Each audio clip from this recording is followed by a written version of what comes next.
Welcome to the success point. आज हम class 10th का वैश्वीकरण और भारतीय अर्थव्यवस्था इकोनॉमिक्स वाली किताब का पार्ट के क्वेश्चन आंसर देखेंगे। तो पहला प्रश्न, विभिन्न देशों के बीच परस्पर संबंध एवं तीव्र एकीकरण को कहा जाता है, तो क्या कहते हैं? तो कहते हैं वैश्वीकरण। क्या कहते हैं? वैश्वीकरण। तो वैश्वीकरण का तात्पर्य ही है कि अलग अलग देशों के बीच में तकनीकी और अर्थव्यवस्था का साझा हो, पैसों का साझा हो, उसको बोलेंगे वैश्वीकरण। व्यापार करने के उद्देश्य से एक देश की कंपनियां दूसरे देश में व्यापार करें, इसको बोलते हैं वैश्वीकरण। विदेशी व्यापार तथा विदेशी निवेश का प्रारंभ भारत में कब हुआ? तो भारत में हुआ 1991 में।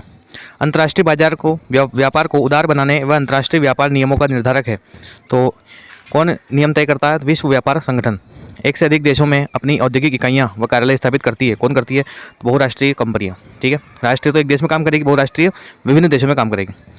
दो या दो से अधिक देशों के बीच वस्तुओं व सेवाओं का आदान प्रदान क्या कहलाता है? तो विदेशी व्यापार कहलाता है। वैश्वीकरण ने जीवन स्तर में सुधार व ज़्यादा सुविधाएं प्रदान की है, तो विकसित देशों को ज़्यादा फायदा मिला इस चीज़ से। बहुराष्ट्रीय कंपनियां किस रूप में ज़्यादा संपन्न मानी जाती है? तो उपयोग सभी, तकनीकी रूप से भी, वित्तीय रूप से भी और वस्तु व सेवा की गुणवत्ता के रूप से भी। ठीक है, क्योंकि वस्तु और सेवा की गुणवत्ता उनको अच्छी रखनी पड़ेगी, क्योंकि मार्केट में और भी कंपनियाँ होती है, तो प्रतिस्पर्धा का ज़माना होता है। ठीक है, हर एक को अपना प्रोडक्ट जो है बेहतर बनाना पड़ता है। प्रतिस्पर्धा और वैश्वीकरण के दबाव का सबसे अधिक प्रभाव किस पर पड़ता है? तो सबसे अधिक प्रभाव पड़ा है श्रमिक पर। ठीक है, तो सबसे ज़्यादा वर्कलोड किस पर आता है? श्रमिकों पर, काम करने वाले लोगों पर सबसे ज़्यादा दबाव पड़ता है। भारतीय अर्थव्यवस्था में बहुराष्ट्रीय कंपनियों के योगदान का क्या प्रभाव पड़ा है? तो विदेशी निवेश में वृद्धि हुई है। न्याय संगत वैश्वीकरण हेतु सरकार के प्रयास क्या होने चाहिए? तो सारे जो व्यापार एवं निवेश अवरोधों का उपयोग, श्रमिक कानूनों का उचित क्रियान्वयन होना चाहिए, छोटे उत्पादकों के कार्य निष्पादन में सुधार होना चाहिए। तो इसमें आ जाएगा उपयुक्त सभी। किसान की पूर्ति करनी है। भूमि, भवन, मशीन तथा अन्य उपकरणों की खरीद हेतु किया गया व्यय क्या कहलाता है? तो ये कहलाता है निवेश। क्या कहलाता है? निवेश। विश्व व्यापार संगठन में वर्तमान में 160 सदस्य हैं। वैश्वीकरण को संभव बनाने में प्रौद्योगिकी का तीव्र विकास महत्वपूर्ण कारक है। ठीक है, आयात पर लगाया गया कर क्या कहलाता है? व्यापार अवरोधक। आयात पर मतलब किसी भी देश से कोई वस्तु आ रही है तो उस पर जो टैक्स लगता है उसको बोलेंगे व्यापार अवरोधक, यानी कि वो व्यापार में अवरोध पैदा करेगा। अगर कोई बाहर की कंपनी अपने देश, आपके देश में अगर काम करने के लिए आ रही है, अपना प्लांट स्थापित करने आ रही है, तो अगर आप उस पर विभिन्न प्रकार के अलग अलग टैक्स लगा दोगे, नियम कानून लगा दोगे, तो फिर वो नहीं आएगी। तो ये व्यापार में क्या उत्पन्न हो जाएगा? अवरोध पैदा हो जाएगा। ठीक है, एक बहुराष्ट्रीय कंपनी है, तो कौन है? टाटा मोटर्स एक बहुराष्ट्रीय कंपनी है, जिसके जो प्लांट हैं टाटा मोटर्स के अलग अलग देशों में भी है। ठीक है, विदेशी निवेश किसे कहते हैं? बहुराष्ट्रीय कंपनियां जो हैं कम लागत वाले स्थानों पर वस्तुओं और सेवाओं का उत्पादन करती है। इस उत्पादन हेतु किया गया निवेश ही विदेशी निवेश कहलाता है। तो अलग अलग देशों में है अपने अपने प्लांट लगाना, उद्योग धंधे स्थापित करना विदेशों में, तो ये क्या कहलाता है? विदेशी निवेश। विदेशी व्यापार क्या है? तो विदेशी व्यापार घरेलू बाजारों अर्थात अपने देश के बाजारों से बाहर के बाजारों में पहुंचने के लिए उत्पादकों को अवसर प्रदान करता है, जिससे विभिन्न देशों के बाजार आपस में एकीकृत हो सकें। इसको बोलते हैं विदेशी व्यापार। वैश्वीकरण को प्रभावी बनाने हेतु कौन कौन से जो कारक हैं? तो वैश्वीकरण की प्रक्रिया को प्रभावी बनाने वाले कारकों से अभिप्राय है परिवहन प्रौद्योगिकी की तीव्र उन्नति से है। इसके अतिरिक्त सूचना एवं संचार तकनीकी की उन्नति भी महत्वपूर्ण कारक, यानी कि वैश्वीकरण जो है वो किस कारण से अच्छा हो पाएगा? तो एक तो है परिवहन प्रौद्योगिकी की तीव्र उन्नति, यानी कि परिवहन के साधन जितने ज़्यादा होंगे, एक देश से सामान दूसरे देश में कैसे पहुंचेगा? परिवहन के साधनों के द्वारा ही पहुंच सकता है। ठीक है, तो एक तो ये, और एक संचार। ठीक है, संचार के द्वारा भी जो है व्यापार में संचार की भी बहुत ज़रूरत पड़ती है। ठीक है, उदारीकरण से आप क्या समझते हैं? उदारीकरण से अभिप्राय आयात, निर्यात एवं विदेशी व्यापार पर लगे प्रतिबंधों को समाप्त करने से है अथवा इन्हें कम करने से। यानी कि कोई जो कंपनी है किसी दूसरे देश में व्यापार करने के लिए जाती है, और वो देश अगर विभिन्न प्रकार के टैक्स लगाना और शर्तें लगाना, नियम लगाना, तो फिर वो कंपनी क्या है? नहीं आती है। तो उदारीकरण का मतलब है अपने नियमों में थोड़ा सा ढील देना, ताकि बाहर की जो कंपनियां हैं वो अपने देश में व्यापार करने के उद्देश्य से आ सके, और उससे हमारा ही फायदा है कि अपने देश को क्या मिलेगा? रोजगार मिलेगा।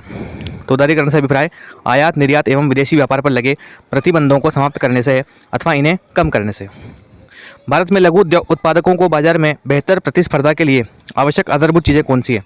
तो एक तो बेहतर सड़कें, बिजली, पानी, कच्चा माल, विपणन। विपणन का मतलब सामान को जो उत्पादन होगा, जो बाहर की कंपनी आके यहाँ प्लांट लगाएगी, उत्पादन करेगी, उसको बेचने के लिए भी एक प्लेटफॉर्म होना चाहिए। एवं सूचना तंत्र के साथ ही प्रौद्योगिकी में सुधार एवं आधुनिकीकरण तथा उचित ब्याज दर पर साख की उपलब्धता आदि महत्वपूर्ण आधार प्रदान करने हेतु आवश्यक है।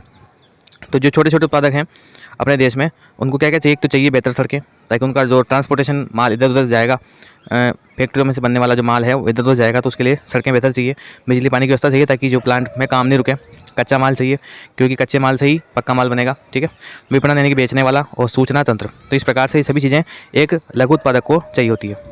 बहुराष्ट्रीय कंपनी क्या है? बहुराष्ट्रीय कंपनी नाम से स्पष्ट है, जिसका जो व्यापार है वो एक से अधिक देशों में होता है।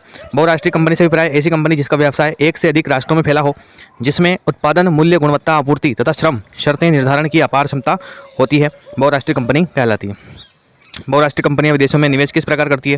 तो बहुराष्ट्रीय कंपनियां विदेशों में सीधे ही कारखाने स्थापित कर सकती है, स्थानीय कंपनियों को खरीद सकती है तथा स्थानीय कंपनियों के साथ मिलकर संयुक्त रूप से उत्पादन भी कर सकती है। तो 3 प्रकार से व्यापार कर सकती है। निजीकरण से आप क्या समझते हैं? तो निजीकरण का मतलब निजी क्षेत्रों पर लगे कड़े नियंत्रण को हटाकर उन्हें आवश्यक निर्णय लेने हेतु स्वतंत्र रखना ही निजीकरण कहलाता है। यानी कि कुछ कुछ प्लांट ऐसे होते हैं जो गवर्नमेंट के अधिकार में होते हैं, तो उन पर जो नियंत्रण लगे होते हैं सरकार के, तो सरकार उनको थोड़ा नियमों में ढील देती है, तो इसको क्या बोलते हैं? निजीकरण। भारत में औद्योगिक विकास के क्षेत्र में निवेश का क्या प्रभाव पड़ा? तो बहुराष्ट्रीय कंपनियों द्वारा निवेश के कारण भारत में विदेशी निवेश बढ़ा है। इससे भारत में नए नए उद्योगों की स्थापना हुई है, साथ ही गुणवत्ता युक्त वस्तुओं की उपलब्धता एवं रोजगार के अवसरों में वृद्धि हुई। कोई भी बाहर की कंपनी अगर अपने देश में व्यापार करने के उद्देश्य से आएगी तो निश्चित रूप से हमें ही उसका फ़ायदा मिलेगा, ठीक है, रोजगार मिलेगा, और वो जो प्रोडक्ट बनाएगी, उत्पाद बनाएगी, वो अपने देश में बिकेगा, अच्छी गुणवत्ता का उत्पाद अपने को मिलेगा। व्यापार अवरोधक से क्या अभिप्राय है? व्यापार अवरोधक का मतलब होता है सरकार द्वारा लगाए गए वे प्रतिबंध जिनसे विदेशी व्यापार नियमित होता है तथा नियंत्रित रहता है, उसको बोलते हैं व्यापार अवरोधक। यानी कि विदेश से कोई चीज़ अपने देश में आ रही है, उस पर टैक्स लगता है, अपने देश से बाहर जा रही है तो उस पर भी सामने वाला देश जो है वो टैक्स लगाता है, तो इसको बोलते हैं व्यापार अवरोधक, ठीक है। तो ये कुछ महत्वपूर्ण क्वेश्चन थे, मिलते हैं नेक्स्ट वीडियो में, धन्यवाद।